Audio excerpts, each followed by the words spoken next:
大家好，又到驚犬美食時間。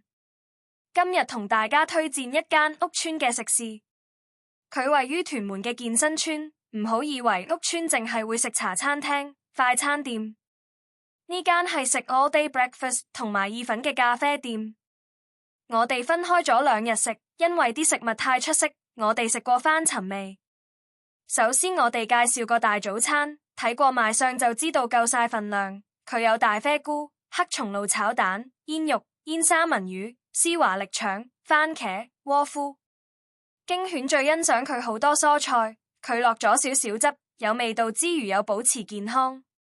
佢嘅薯角細細粒容易入口，又脆脆嘅有啲鹹香味，絕對唔會比中環、尖沙咀嘅輸蝕。跟住介紹 Egg Benedict， 佢嘅賣相好令我哋好驚喜，因為佢整得好靚。Egg Benedict 俾牛油果同埋三文魚包住，下面係 pancake， 睇到都胃口大增。除咗呢2款之外，佢嘅意粉同樣出色。我哋試咗明太子意粉同埋煙三文魚清醬意粉，佢材料新鮮，味道濃郁，唯一要挑剔嘅就係煙三文魚嘅份量較少。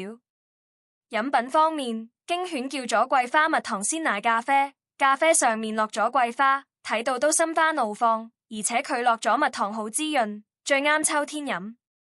驚犬亦試咗焦糖鮮奶咖啡，你見到啲焦糖好多，甜品控嘅朋友絕對唔可以錯過。所謂早起嘅鳥兒有蟲吃，佢一到午飯時間就好多人，大家想食就要趁早啦。驚犬誠意為大家介紹唔同地方嘅美食，希望大家支持，請大家訂閱、讚好同分享我哋嘅頻道，下次見。